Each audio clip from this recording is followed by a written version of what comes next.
Vous écoutez Apéro Cigare. Le podcast où on parle d'actualité sans vous endormir. Cette émission n'est pas victime de la pénurie de main-d'œuvre. Bon, on n'est même pas payé.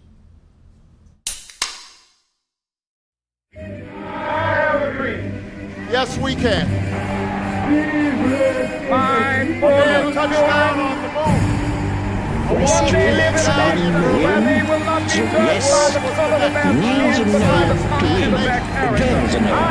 Je vous demande de vous arrêter. C'est de la poudre de perlimpinpin. Au secours!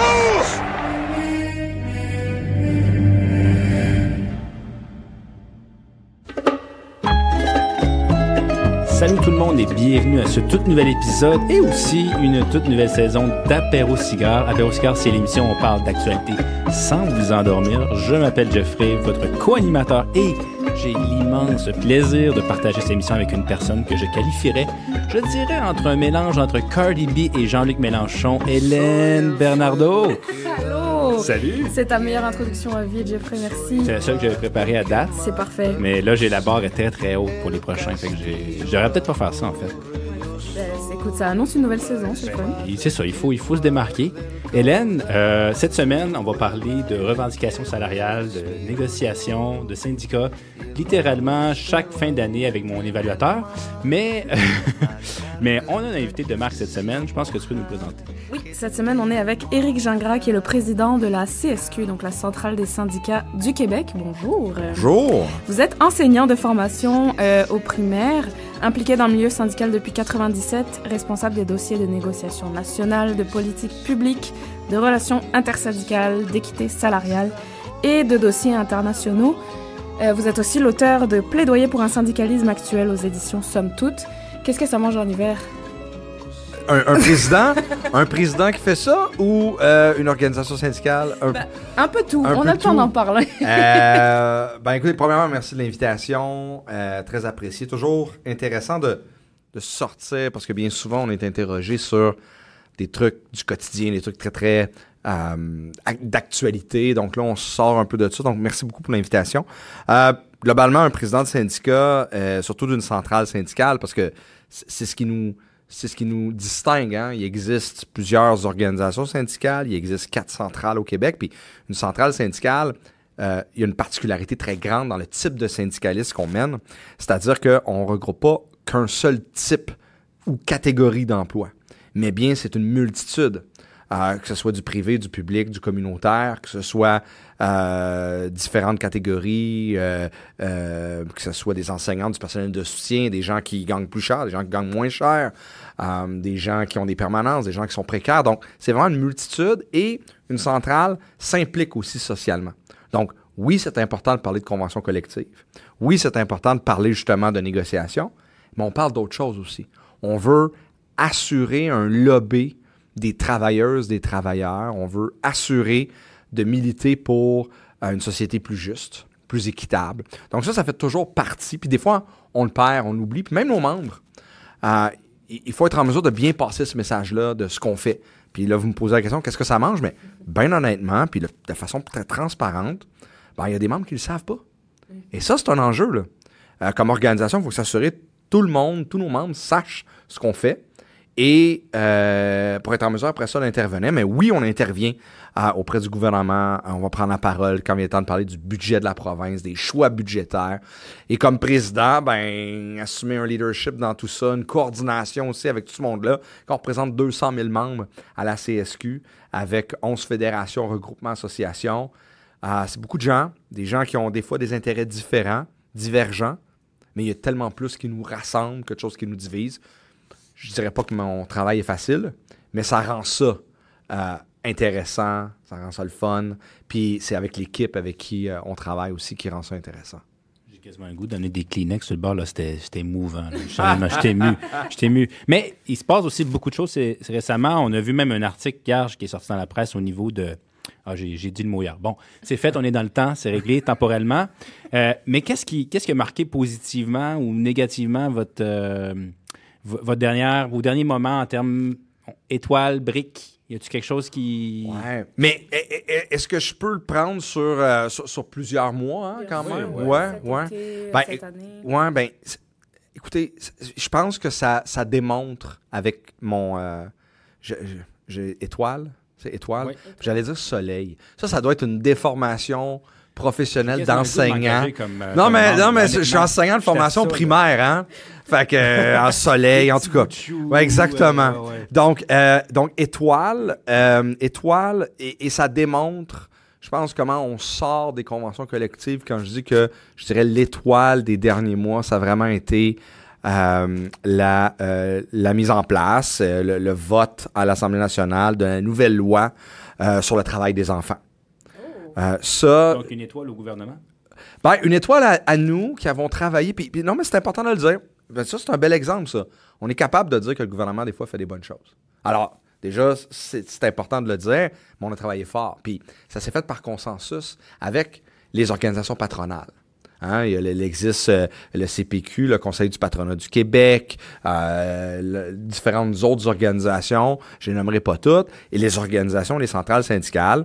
Et le ministre du Travail avait demandé, êtes-vous capable d'arriver à un consensus sur l'âge à laquelle les jeunes vont travailler? Puis ça avait été tenté dans les années 90. Il n'avait pas obtenu de résultat, pas de changement à la loi. Puis on était la seule province sans réglementation sur le travail des enfants. C'est-à-dire qu'un enfant de 11 ans, puis on l'avait vu, là, pouvait travailler comme j'allais dire cuistot, là, mais comme... devenir prof, mais bon, ça, ouais.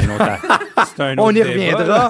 reviendra, mais qui pouvait travailler là, à faire de la plonge dans un restaurant, là, peu importe l'âge qu'il avait. Puis là, avec la pénurie d'emploi, il y avait de plus en plus d'accidents de travail reliés à ça.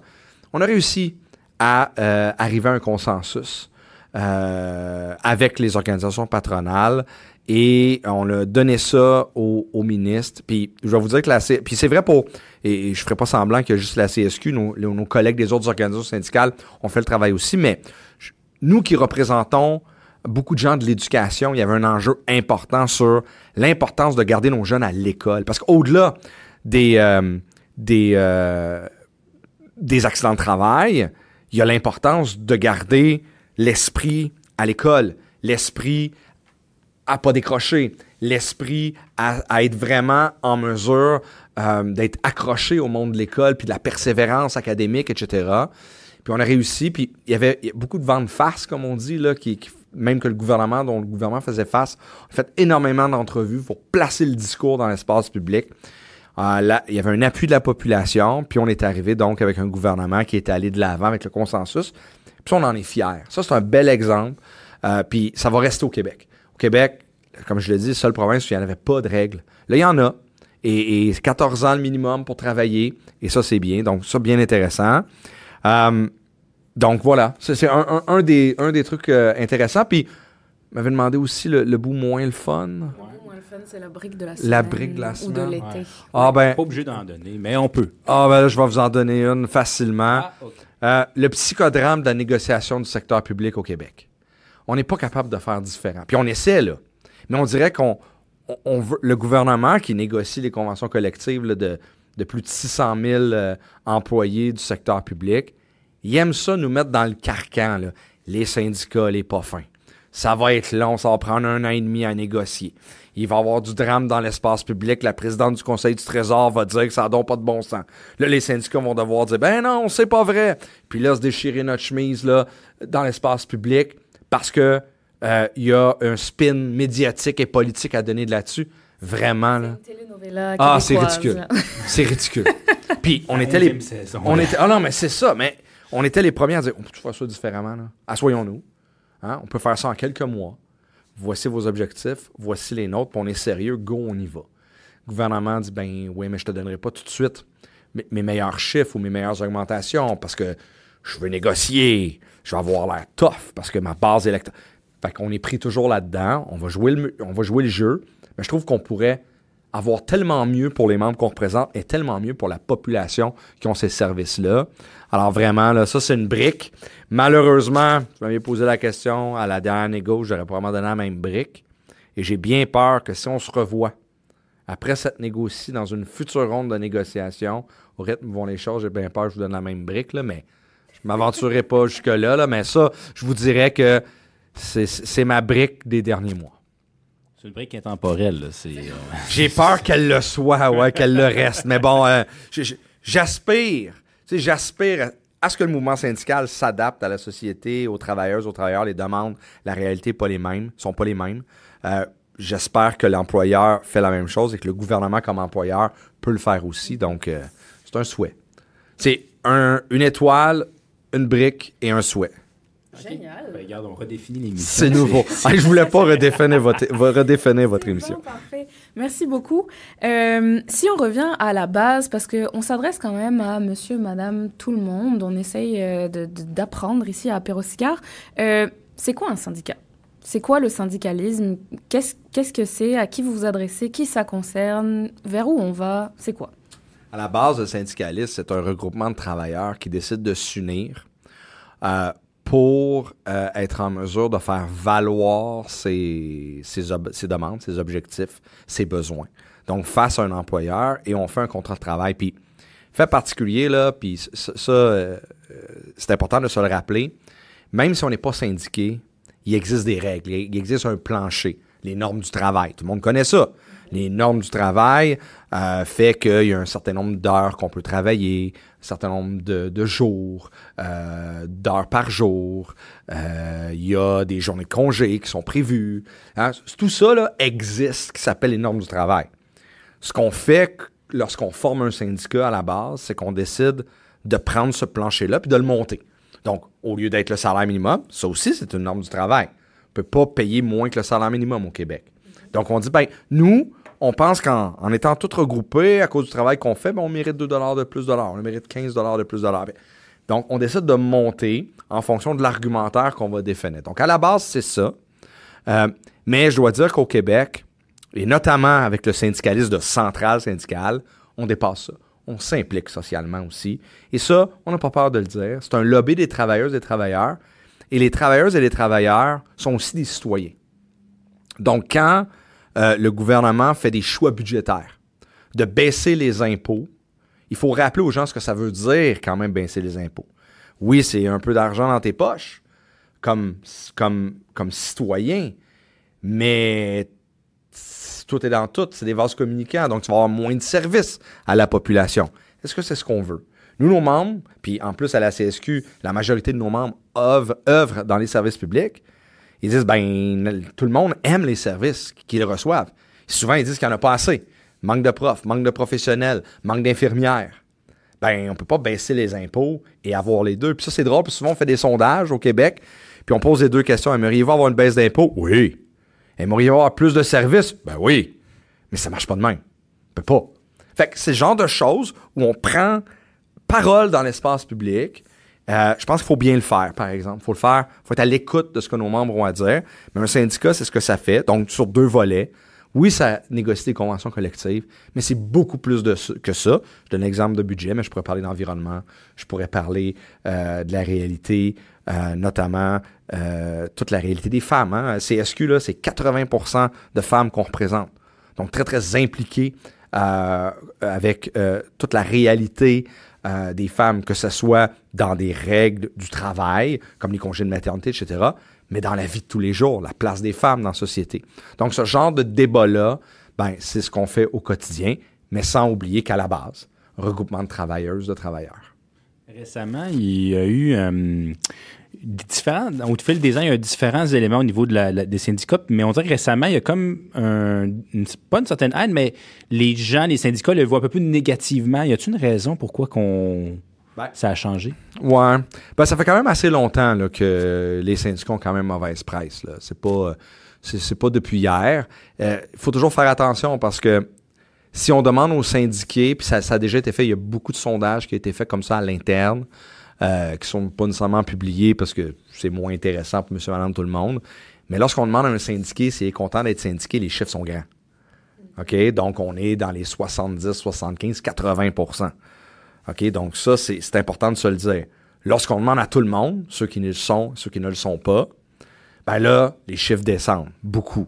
Comme quoi, les syndicats, c'est une perte de temps, etc. Mais ça traduit bien que peut-être le syndicalisme doit réexpliquer ce qu'il fait. Et là, ce bout-là, il est important. Quand vous posez la question, qu'est-ce que ça fait un syndicat? Personne ne se questionne sur les lobbies qui rencontrent le gouvernement pour avoir des subventions. Ah, ça, c'est correct. Il y a les lobbies de grandes compagnies qui rencontrent le gouvernement pour avoir des investissements, pour avoir des prêts, pour avoir des montants. Ah, ça, c'est correct. Des organisations patronales, conseil du patronat, chambre de commerce, rassemblement des chambres de commerce, pour faire valoir ce que les travailleuses, pas les travailleuses et les travailleurs, mais ce que l'employeur veut comme assouplissement au niveau des règles. Ça, c'est tout correct. Mais là, quand les travailleurs, les travailleuses se regroupent et veulent parler de leurs conditions, c'est écœurant, ça. Fait que ça, il faut le replacer dans cette réalité-là. Et je pense que ça, peut-être qu'au cours des dernières années, on ne l'a pas bien fait. On l'a pris pour acquis. On a pris pour acquis notre place d'organisation syndicale comme une centrale. On a pris pour acquis ce qu'on faisait. On a même pris pour acquis nos membres qu'on représentait. Donc ça, on a un travail à faire. Mais à savoir, est-ce que le besoin est encore là? Est-ce qu'on est encore légitime? La réponse, c'est oui, sur toute la ligne. Mais est-ce qu'on peut mieux le rappeler? Puis quand vous me posez la question, puis vous me dites que vous vous adressez à monsieur, madame, tout le monde, eux aussi, il faut rappeler ce qu'un syndicat fait. Puis ça, je pense que ça va avoir tendance à changer dans les prochaines années. Les gens changent, les leaders syndicaux changent, les travailleuses et travailleurs sont exigeants face à ce qu'ils s'attendent de leurs représentants syndicaux. Ils veulent qu'on soit en mesure de porter réellement leur parole, donc il faut être à l'écoute. Donc, voilà. Très intéressant. Justement, ça fait un petit peu le lien avec ma question. C'est quoi l'histoire du syndicalisme, plus spécifiquement du syndicalisme au Québec et peut-être encore plus spécifiquement de la CSQ? Ouais. Oui, bien c'est sûr. Mais, tu sais, on sait qu'il y a eu des moments charnières au Québec. Pardon. Je viens tout... Je viens il fallait que ça arrive, hein? Je suis vraiment désolé. Je disais avant l'enregistrement, comme quoi je parlais, puis là, mes mains bougeaient quand je parlais, puis il fallait que ça arrive. Puis pourtant, je m'étais retenu depuis le début. Je suis vraiment désolé aux personnes qui nous écoutent. Mais bref, ce que j'allais dire, c'est que il y a des moments charnières au Québec que tout le monde connaît, notamment les années 60, notamment la Révolution tranquille. Donc ça, c'est intimement relié au monde syndical. Prenez l'exemple de la centrale, puis c'est vrai pour toutes les organisations syndicales. Avant les années 60, avant les années 70, c'était beaucoup des corporations, c'était le cas chez nous, des corporations catholiques, hein, très, très reliées là, à notre vieux fond judéo-chrétien. Mais déjà là, on voulait se regrouper, on voulait représenter des travailleuses et des travailleurs, mais on était de notre époque, de notre temps, puis ça se faisait avec une notion catholique. Donc, on voit dans les organisations qu'on le voit beaucoup. Et quand il y a eu la Révolution tranquille, on s'est beaucoup affranchi de ça. La CSQ, à ce moment-là, la CEQ, a été là, fondée officiellement sans la notion là, de clergé là, en 1974. Donc, on va fêter nos 50 ans. Avant ça, c'est sûr qu'on ne peut pas passer sous silence le travail de personnes. Puis, à la centrale, c'est un élément encore plus important quand je parlais de notion de féminisme, notion de femme. Laure Gaudreau, institutrice, qui s'est regroupée. Puis elle s'est regroupée notamment comme travailleuse-travailleur, mais parce qu'on n'avait même pas de ministère de l'Éducation à l'époque. Puis les gens voulaient se regrouper pour parler éducation. Des profs qui voulaient se regrouper pour parler d'affaires de profs. Pas juste pour représenter ce qu'ils font. Puis ça, hein, parce qu'à la CSQ, on a encore nos collègues profs de la FSE, notre fédération enseignante.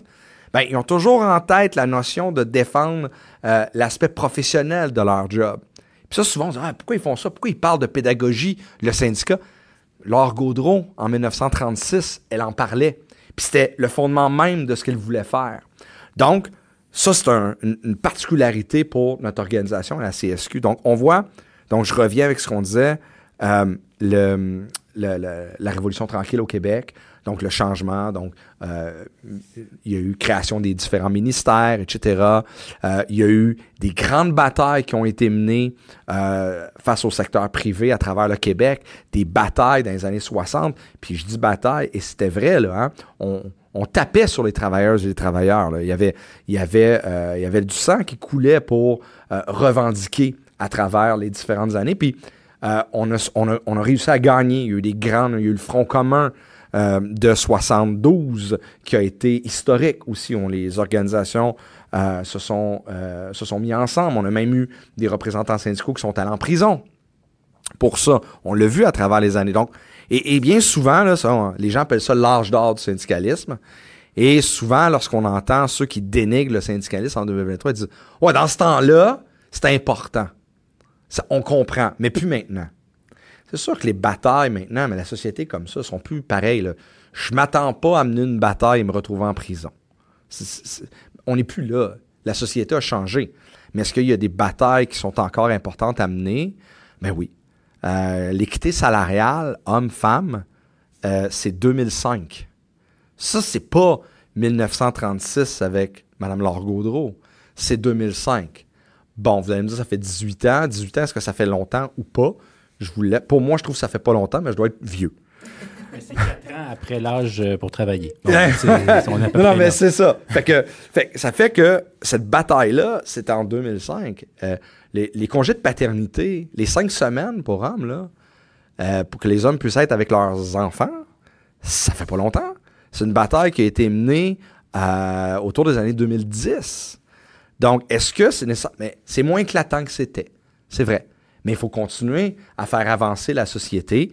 Et le syndicalisme est là pour représenter les travailleuses et les travailleurs qui, sinon, n'ont pas de représentants et vont se représenter individuellement. Je comprends que pour certains employeurs, trouvent ça bien intéressant. Ils vont donner une augmentation à un, pas à l'autre. Je t'aime pas. Mais c'est pas comme ça, justement. On veut enlever ça. On veut enlever cet aspect-là. Puis je vais vous donner un exemple. Peut-être ma réponse est beaucoup trop longue, mais je vais vous donner un exemple de choses souvent qu'on reproche aux syndicats. On dit « Ah, vous autres, vous aimez l'ancienneté. » On entend souvent ça. L'ancienneté, vous autres, vous tripez là-dessus. Puis, mais c'est pas ça.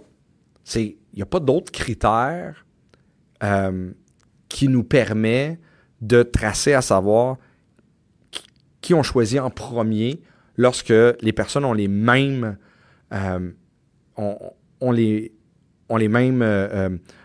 prédispositions, ont les mêmes diplômes, ont les mêmes forces, les mêmes qualités. Ben, c'est la date d'entrée, ça devient uniforme. Tu es à l'entrée là, ben, tu vas être le premier à choisir. Mais donnez-nous d'autres choses, puis on va le faire. Mais à travers les décennies, on a trouvé que c'était intéressant. Puis c'est pas vrai qu'on se gouverne juste par ça, mais ça démontre comment on reproche quelque chose, mais il faut expliquer pourquoi on a choisi ça. Voilà. S'il y a quelque chose de mieux, on est prêt à discuter, mais il n'y a pas personne qui l'a démontré à date, à part de dire, le boss va choisir. Ah, non, on est contre ça. Parce que, puis on dit souvent, là, dans nos rencontres avec les jeunes membres, ils vont nous le reprocher. Ah, l'ancienneté. Si c'était pas de l'ancienneté, j'aurais un emploi. J'aurais un meilleur emploi. J'aurais le meilleur emploi possible. OK, pourquoi? Parce que mon boss m'aime. OK? Mais si t'es bon, puis il t'aime moins, comment tu vas faire pour avoir la job? Ça, c'est ça qu'on vient tenter de réparer. Cette espèce de choix arbitraire-là, qu'on juge arbitraire, puis qui est arbitraire. Maintenant, est-ce que pour certaines situations, en fonction des besoins, on peut discuter? Ben oui, on peut discuter.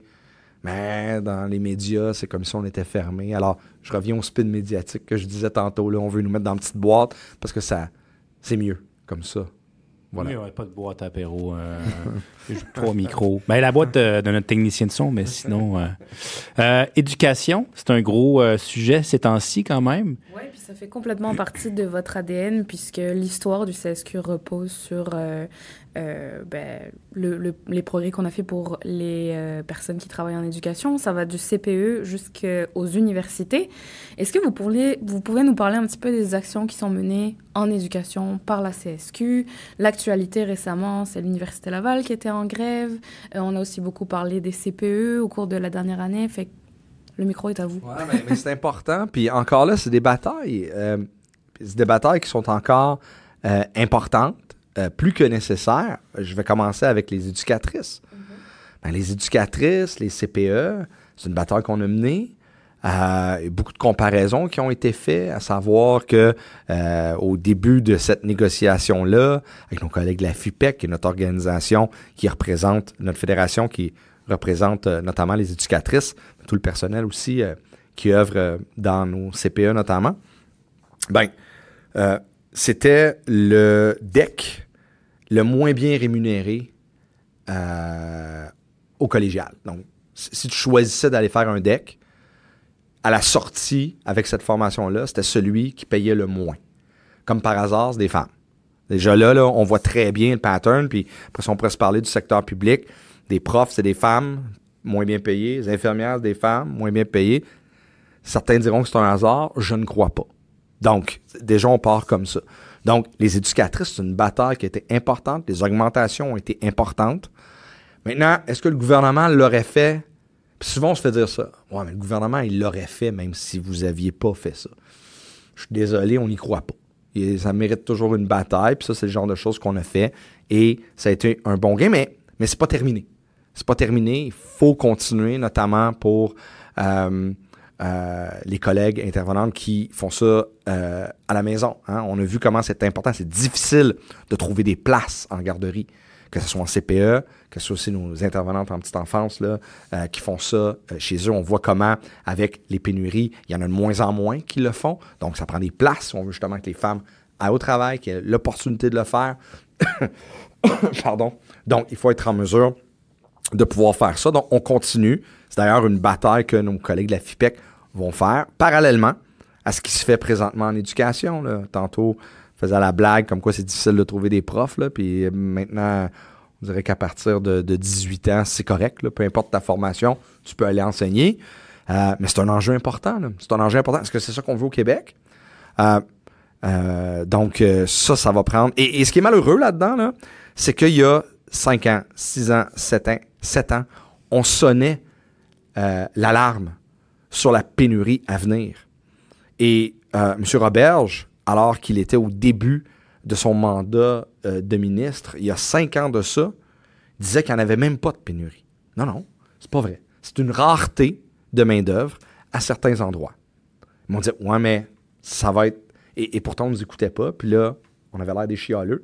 Mais là, on se retrouve avec du monde qui manque partout. C'est vrai pour les profs, c'est vrai pour le personnel de soutien, c'est vrai pour les professionnels.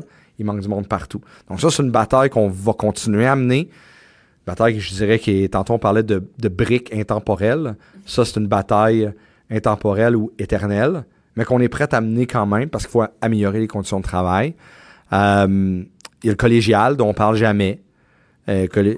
Ouais, c'est ça. C'est comme le pré-universitaire. Et des fois, si on demande qui est la ministre de l'enseignement supérieur, là, on a un bruit de criquet. Madame Derry.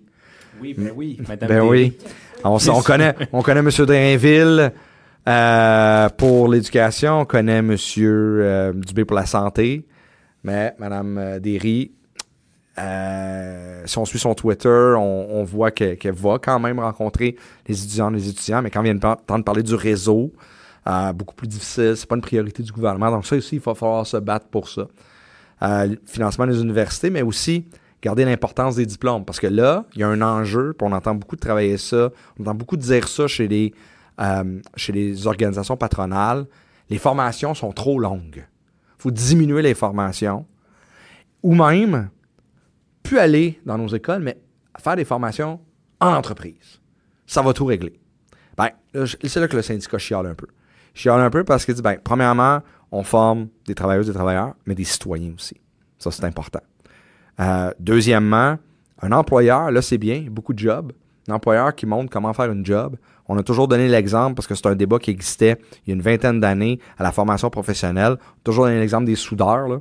Un soudeur qui apprend à souder dans une compagnie avec la machine de la compagnie, etc., ben, il devient un soudeur pour la compagnie. La compagnie ferme, là, parce qu'à un moment donné, ça arrive. La compagnie ferme, où il y a moins d'emplois disponibles, il sort de là, il essaie d'aller souder dans une autre compagnie qui a d'autres machines, ben, il n'est pas capable de souder. Où est-ce qu'il apprend à souder réellement?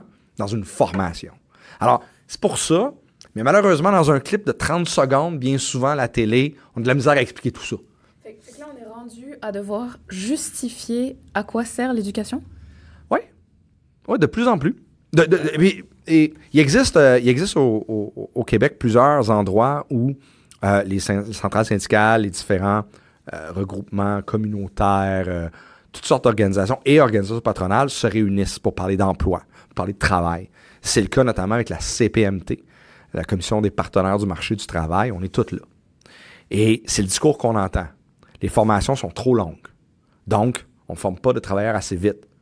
Les organisations syndicales, comme la nôtre, lèvent la main et disent « Ouais, je comprends, mais il faut former des travailleuses, des travailleurs, mais aussi des citoyens, des citoyens. » Là, on se fait regarder, rouler les yeux un peu, parce que c'est long, ça, former un citoyen. Ils apprendront sur le tas. C'est un peu ça qu'on nous dit. Au même titre qu'on dit, regardez, on comprend, il y a des formations qui peuvent être données plus courtes. Puis on donne l'exemple éducatrice. Présentement, il existe toutes sortes de programmes. Au lieu de faire ta technique pour devenir éducatrice à la petite enfance, qui est 3 ans, avec d'autres cours, tout ça avec une formation, on offre des attestations, des coudes notamment, où tu travailles en même temps, etc. Puis la formation est beaucoup plus courte. Mais on s'est rendu compte, on s'en rend compte de plus en plus que c'est vrai, ils deviennent éducatrices plus rapidement. On pourrait se questionner sur est-ce qu'ils ont autant d'heures de formation, etc. Mais au-delà de ça, c'est comme la formation est courte, ils le font 2-3 ans. Puis après ça, la formation n'a pas été longue. Ça n'a pas été un gros investissement. Ben, ils quittent et vont travailler ailleurs. Quand tu te formes plus longtemps, t'aimes ça, puis tu as plus d'intérêt, et ta formation a été plus longue. Donc, tu restes plus longtemps. Donc, qu'est-ce qui est mieux? Avoir des travailleurs rapidement pour combler le besoin ou les avoir heureux longtemps dans ce qu'ils font? Alors, c'est souvent ce genre d'intervention-là, comme exemple de ce qu'on va faire pour peut-être amener le débat ailleurs et dire que souvent, comment on dit ça, le démon est dans les détails, mais souvent, c'est ce qu'on fait aussi. C'est le diable qui est... Je ne sais pas le démon. Ouais, vas-y. Ouais, on réfère l'expression. On fait semblant que c'est pas arrivé. Non, mais c'est intéressant parce que, tu sais, on se rend pas... Moi, ce que je trouve absolument phénoménal, c'est qu'on se rend pas compte à quel point toute l'éducation, on forme la société de demain, là. Puis, fait que on minimise tellement ça, mais ces gens-là, en fait, ont un impact énorme sur notre société. Donc, c'est dommage de voir un peu toutes ces problématiques-là. Mais j'avoue qu'un enfant de 7-8 ans dans un CPA, là, des mathématiques, ce serait quand même serait intéressant. Pour qu'il l'enseigne. Oui, bien sûr. C'est ça, bien sûr. C'est 1 an de formation. Après ça... Ouais, c'est ça. Après ça, t'es prêt. Éducation, on dirait qu'en ce moment, il y a des problèmes partout. Pourquoi c'est aussi difficile? Moi, ma mère était prof... Puis elle était toute seule pour 30, puis aujourd'hui, ils sont comme 4 pour 20, puis on dirait que c'est plus difficile qu'avant. C'est quoi le... Ben, il y a plusieurs choses. Pour moi, on nous reproche souvent, là, on entend ça dans les lignes ouvertes, les animateurs, etc., qui nous reprochent de juste parler des problèmes. Déjà, là, comme syndicat, mais en même temps, il y en a. Fait qu'il faut en parler, parce que les membres nous en parlent. Maintenant, s'il y a des belles choses, on est capable de le dire, puis oui, mais bien souvent aussi, on nous tend moins le micro quand c'est des choses positives. Donc, bon, ceci dit. Maintenant, oui, il y a des choses qui ont changé. Il y a des choses qui ont changé comme société. Est-ce que c'est la même chose? La clientèle, j'aime pas ça dire ce mot-là, c'est fait des clients, là, mais les élèves qu'on reçoit, par exemple, dans une classe aujourd'hui, dans un CPE, qu'on a comme professionnel, etc., c'est pas la même chose qu'il y a 20 ans, 25 ans, 30 ans. La société ne demande pas la même chose aux parents.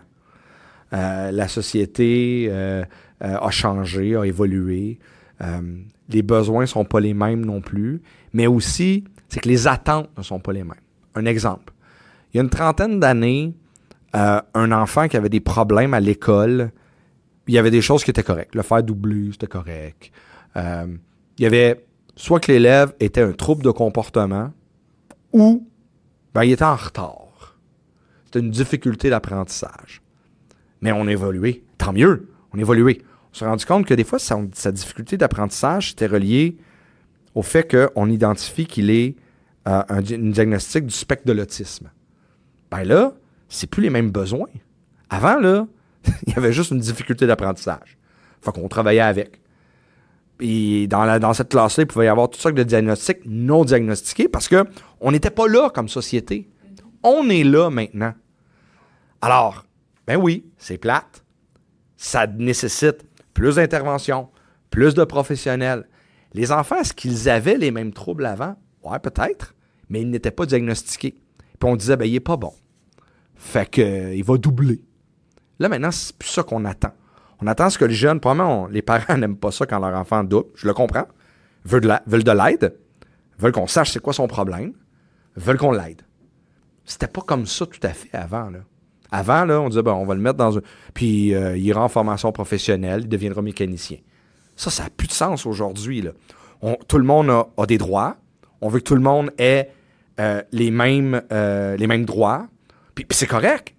Et les attentes ont changé. Les besoins ont changé.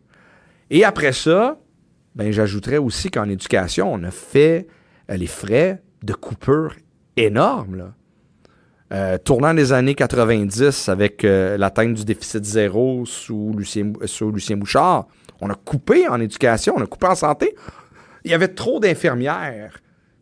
On les a envoyées à la retraite. Est-ce qu'on dirait ça aujourd'hui? Ben non. Mais c'est ce qu'on a fait.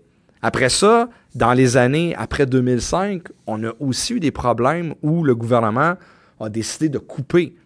Jean Charest, au tournant des années 2000, avec la réingénierie de l'État, avec les coupures. Donc ça, c'est tous des éléments où on a enlevé de l'argent pour pouvoir avoir des baisses d'impôts. J'en ai parlé tantôt. Mais ça fait que les services, à la fin, ne sont pas là. Donc, c'est un mélange des deux. C'est un peu la tempête parfaite pour arriver en 2023 avec la pénurie et tous les problèmes qu'on a. Pendant ce temps-là, au cégep, tout va bien. 6 ans de sciences humaines. Non, c'est pas il nous reste encore 10-15 minutes. On voulait parler aussi de la santé, parce que c'est un gros morceau quand même. On voit beaucoup d'enjeux au niveau de la santé. Là. Je pense qu'on en parle. Je pense que ça aussi, c'est une brique intemporelle, la santé. Y a-t-il des gains? Y a-t-il des changements? Qu'est-ce qu'on peut faire? C'est quoi que... Je vais donner un exemple. Le ministre veut réformer, une nouvelle réforme. Le ministre Dubé veut réformer. Est-ce qu'on est contre? Est-ce qu'on est pour? Il y a des éléments là-dedans qui peuvent faire du sens. Dans tout projet de loi, il peut avoir du sens. Mais maintenant, est-ce qu'on est encore dans... Parce qu'on est beaucoup avec un gouvernement qui veut des chiffres, puis qui veut des tableaux de bord, puis qui veut regarder, puis pas beaucoup sur l'humain. Bon, puis on le voit. C'est ça. Oh. Exactement. Puis on l'a vu là, à travers les décennies, à travers les décisions qu'on a prises. Quand tu fais ça, des fois, ça peut marcher pour un certain bout de temps, mais après ça, tu perds l'aspect humain. Miss Barrette était un peu du même genre aussi lorsqu'il a fait sa réforme. Il a mis l'humain de côté, voulu faire des changements de structure, la structurite, très populaire au Québec. On change une structure, ça va tout régler. Tu sais, je vais vous donner un exemple. Là. Vous me parlez de la santé, mais parce que là, on ne sait pas ce que ça va donner, mais il y a eu le projet de loi 30 avec le ministre Barrette. Là, on en refait un autre. Là, certains diront, il n'avait pas fini. Là, on le défait, bon, ils ne s'entendent pas. Mais en éducation, c'est la même chose. Le ministre Robert dit, OK, on va enlever les commissaires, il n'y aura plus d'élections, ça va tout régler, baisse du compte de taxes scolaires, etc. Puis on dit, mais ça ne va rien changer dans la classe. Ça n'a rien changé. Les infirmières, si vous leur demandez, ministre Barrette, est-ce que ça les a aidés? Non. Donc, la réforme. Donc là, on attend de voir. Mais il y a quand même des éléments. On a vu le fameux temps obligatoire, temps supplémentaire obligatoire, le TSO dont on parle. C'est un fléau. Les agences de recrutement là, pour les infirmières là, qui amènent puis qui ont souvent des meilleures heures, etc. Le gouvernement a dit que ça n'avait pas de bon sens aussi. Donc, on espère qu'on s'en va dans la bonne direction. Par contre, les mêmes personnes, nos mêmes membres qui disent qu'il y a peut-être des bons éléments, disent « Ouais, je sais, mais là, on nous enlève de la prise de décision. On enlève le personnel des prises de décision en faisant des conseils d'administration. On ne pourra plus y être. » OK, mais c'est important que les gens puissent participer aux décisions. C'est les meilleures personnes. Les travailleuses et les travailleurs d'un réseau, ce sont les meilleures personnes pour savoir qu'est-ce qui ne va pas, comment travailler, etc., pour faire les horaires, tout ça. Donc, on espère être capable d'avancer. C'est pas faux de dire que c'est un gros mammouth, le réseau de la santé. Mais maintenant, est-ce qu'on est capable de le travailler? Est-ce qu'on est capable d'avancer? Oui. Mais ça va prendre de la volonté puis ça va prendre un investissement. Il n'y a rien qui va se faire à coup nul. C'est faux, ça.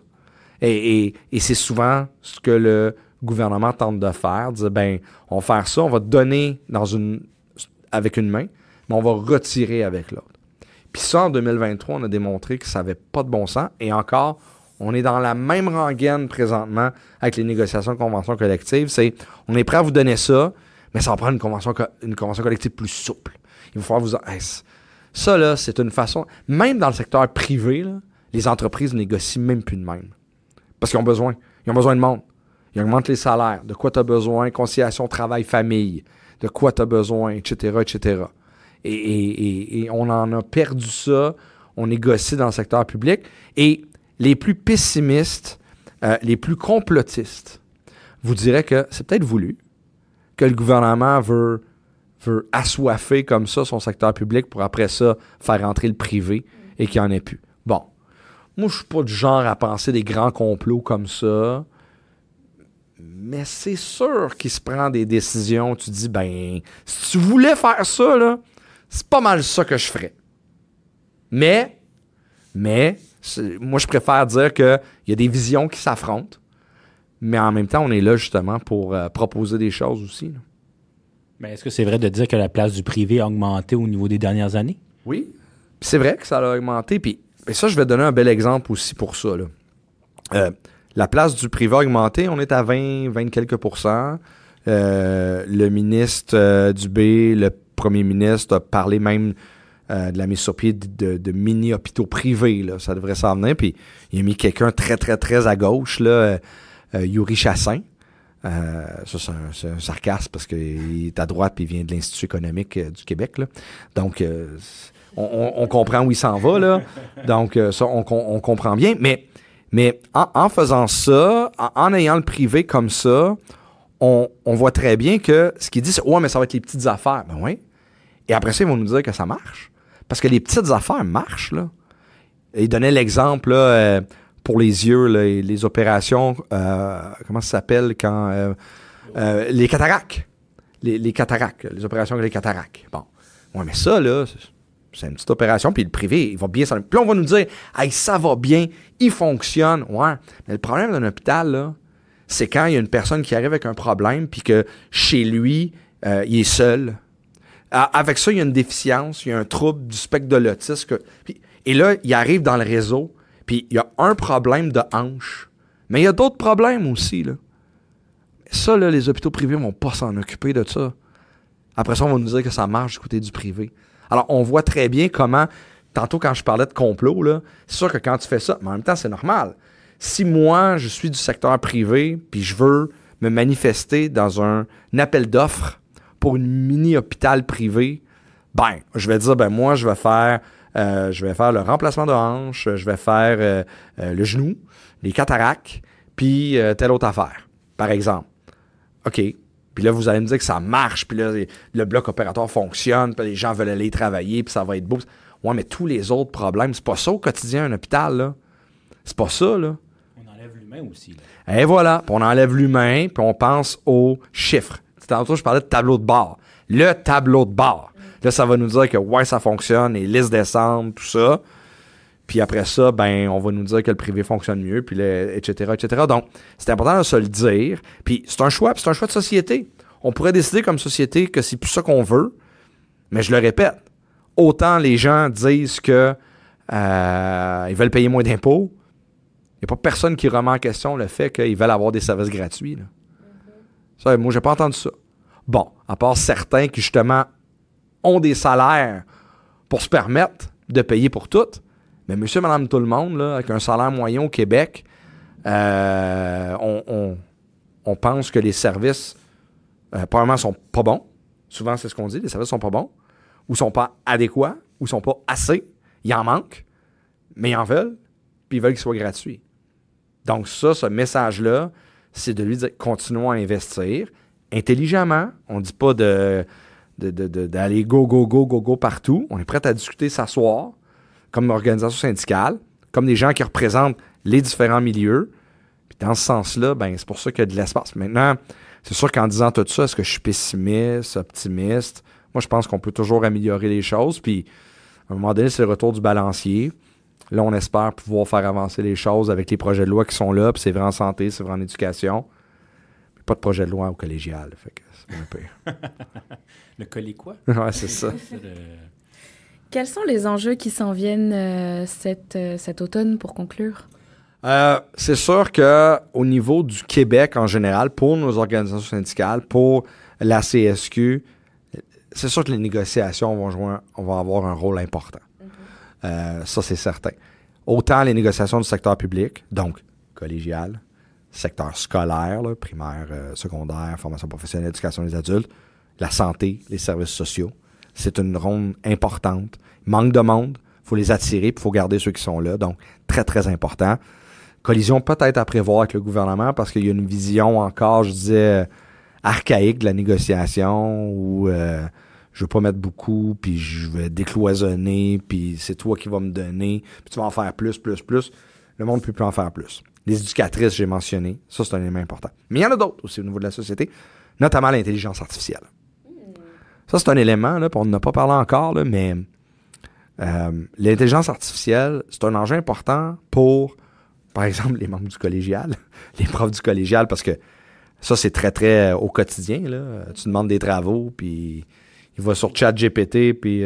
booster la réussite. Exactement. Puis en même temps, ben après ça, cette personne-là n'aura pas nécessairement toute la formation nécessaire pour après ça aller faire le travail qu'il devrait faire dans la société. Donc, ça peut avoir un effet. Mais au-delà de ça, c'est l'impact. Ça, c'est l'impact quotidien. Là. Tu sais, j'entends mes collègues là, du collégial avec qui j'étais en conférence de presse de la rentrée à la mi-août. Une émission qu'on peut écouter en tout temps sur toutes les plateformes. J'adore ça. Bien sûr. Et il mentionnait, il y a des impacts au quotidien dans leur travail. Mais au-delà de ça, sur tous les travailleurs, toutes les travailleuses au Québec, ça va avoir un impact. Ça va avoir un impact important. Puis bien souvent, puis c'est ça qui est particulier avec l'intelligence artificielle, c'est comme si on ne sait pas encore tous les impacts que ça aura parce qu'on ne sait pas encore qu'est-ce que ce sera dans 6 mois. Mais on sait que, prenons l'exemple d'un avocat, là, je sors du monde syndical, là, un avocat, pour son travail, sa recherche de jurisprudence, etc., c'est son argumentaire peut tout être fait par une machine. Donc ça va changer les techniciennes juridiques. Ça va changer le travail de recherche. Je dis pas que ça va devenir caduc. Il va toujours y avoir quelqu'un qui va devoir vérifier est-ce que ça fait du sens, est-ce qu'on est capable de le dire dans ce sens-là, etc. Puis il y aura toujours des erreurs, mais ça va changer. Donc, c'est quoi l'impact sur les travailleuses et travailleurs? Je nomme un avocat, mais ça peut être ça partout. Ça peut être ça pour toutes sortes d'emplois. Il y avait, et moi j'ai l'occasion d'avoir été nommé par le Conseil de l'innovation, le Conseil supérieur de l'innovation au Québec, d'avoir été nommé comme co-responsable de l'axe de réflexion formation, travail, emploi. Puis on doit faire un rapport. C'est l'équivalent un peu d'une commission où on fait le tour du Québec puis on demande différents intervenants, des experts. Puis il y avait un expert d'une compagnie X là, dans le monde du numérique qui disait on se demande si même il y a des emplois dont on va pouvoir... le danger, c'est qu'on va pouvoir s'en passer. De dire, ça, moi, je suis capable de le faire. J'ai pas besoin d'être un professionnel. Est-ce que j'aurais besoin d'un professionnel de relations publiques pour faire un communiqué de presse? Je vais le demander, puis il va me le sortir. On n'aurait pas dit ça. On disait qu'il y avait des emplois, hein? On disait qu'on allait avoir des machines, des chaînes de montage, on n'allait plus avoir besoin d'avoir des gens pour visser, etc. Ça, on le comprenait, la robotisation des chaînes de montage. Mais là, on est dans des emplois issus du monde social, donc la réalité des sciences humaines, des sciences sociales, où là, on se questionne là-dessus. Donc, il faut réfléchir. Qu'est-ce qu'on veut au Québec? Comment est-ce qu'on fait ça? Est-ce que l'encadrement législatif est adapté? Qu'est-ce que l'employeur va pouvoir faire maintenant? Qu'est-ce qu'il va pouvoir te demander? À quoi il va s'attendre? Ça, il faut avoir ces réflexions-là. Puis à l'automne, ça va être un moment important pour le faire. Puis on espère pas être trop devancé justement par la rapidité de l'évolution de l'intelligence artificielle. Donc, j'ai demandé à ChatGPT qu'est-ce qu'il pensait de l'impact de l'intelligence artificielle. Et il avait l'air très positif. Là. Il nous dit que l'intelligence artificielle peut personnaliser l'apprentissage en adaptant les méthodes d'enseignement et le contenu aux besoins individuels des élèves. Quand même. Mais en même temps, et c'est là, tu sais, je dis souvent que si on écoute les médias, les syndicats disent toujours juste du négatif, mais même nos profs nous disent il y a du bon avec ChatGPT. Ça va, puis dans les emplois, ça va nous permettre d'aller peut-être un peu plus rapidement. Puis le travail plate, hein, comme certains disent, on va pouvoir le remplacer par la machine, mais pas à n'importe quel prix, pas n'importe comment. Ça prend des règles, il faut falloir organiser tout ça, puis prévoir un peu que ceux qui que leurs emplois vont être différents. Il va falloir préparer la formation. Puis là, tantôt, je disais que c'était difficile. Tantôt, on disait, la formation est-tu encore importante? Ben là, il va falloir la prévoir pour ceux qui vont peut-être pas perdre leur emploi, mais que leur emploi va changer. Donc, encore, on va parler d'éducation, on va parler de formation. Et ça, c'est important, il va falloir y réfléchir. Ça, c'est un enjeu important. C'est un enjeu qui sort totalement du monde habituel des relations de travail, mais qui est directement relié au travail, là. Donc, ça, les organisations syndicales vont s'en occuper, puis la centrale va être présente pour discuter de tout ça, pour avoir un rapport, pour éventuellement avoir fort probablement des projets de loi qui sont reliés à ça. On verra à quoi ça ressemble, mais il y aura ça. Puis comme j'ai dit, là, c'est sûr que les négos, je disais d'entrée de jeu, là, puis vous me dites que c'était la dernière question, là, mais d'entrée de jeu, je disais qu'un syndicat, ça s'occupe de relations de travail, puis ça s'occupe d'enjeux de société. Ben, on voit l'exemple avec ce que je disais. Relations de travail, enjeux de société, c'est toujours...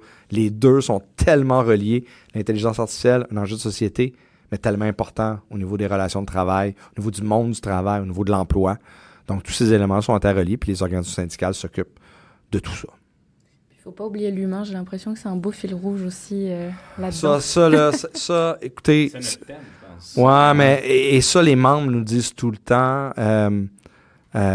c'est souvent quand on regarde à travers les années, les thèmes qui sont choisis dans les différents congrès de nos organisations, à la centrale, mais nos fédérations, on le voit. T'sais, l'humain derrière, l'importance de l'humain. Puis ça, c'est tellement souvent oublié. Puis là, ben, quand on parle d'intelligence artificielle, ben là, il est juste plus là. Fait que ça va être important parce que les travailleuses et travailleurs, puis c'est vrai partout, là, font un travail... puis souvent, ça traduit qui ils sont. On dit souvent que le travail nous aide à nous définir, nous aide et là, ben, on amène la machine là-dedans. Donc, qu'est-ce que ça va vouloir impliquer? Donc ça, il faut pouvoir s'en occuper aussi. C'est un enjeu. Puis derrière ça, ben, il y a des conditions de travail dans un contexte d'inflation. Un contexte d'inflation énorme, là. Dans un contexte de problème de logement. On n'a pas dit... Et puis, il faut de prétendre, les membres qu'on représente, là, ont un salaire moyen dans le secteur public de 47 000 $. C'est pas... les gens, ils pensent que c'est les assurances, puis les fonds de retraite, puis les gros salaires, mais dans le secteur public, c'est pas ça. Donc, avec ça en tête, puis avec tout ce qui se passe, avec la difficulté de l'accès à la propriété, accès même au logement, ben ça fait partie aussi des batailles qu'on mène, puis l'importance justement de représenter les travailleuses et les travailleurs. Même ceux qui souvent ne sont pas syndiqués, on mène ces batailles-là pour qu'il y ait aussi, lorsqu'on réussit à rehausser les planchers, c'est pour tout le monde qu'on le fait. Donc ça aussi, c'est des batailles qu'on mène. Je pense qu'on va devenir Mormé, là. Je pense que... non, mais je suis content. J'avais déjà mon opinion sur la syndicalisation, mais ça vient juste la renforcer. J'ai dit Jean-Luc Mélenchon au début, il ne faut pas oublier. Mais... Merci beaucoup, Éric Gingras, président de la CSQ. Je pense qu'on pourrait parler de plein de choses pendant très, très, très longtemps, mais c'est déjà pas mal, puis j'espère qu'on se reverra. Oui, bien sûr, on pourra se reparler, puis on fera le bilan de la négociation, puis tout ça. Donc, moi, ça me ferait bien plaisir, bien apprécié. C'était jamais, ça me fait bien plaisir.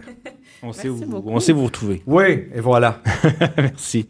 Mais écoute, Jeffrey, nous, on se retrouve bientôt. On se retrouve bientôt, pas le choix. Même dans le trafic. Et c'était une autre émission d'Apéro Cigar, la toute première de la nouvelle saison. Yes, Salut. On s'écoute sur toutes les plateformes. Spotify, puis allez cliquer, suivre, aime sur Spotify, sur Instagram, sur Facebook, sur Apple Podcasts, parce que ça nous fait énormément de bien et on adore faire ça, puis on espère que vous aimez aussi notre émission. Donc, suivez-nous, écoutez-nous. Et à bientôt. À bientôt.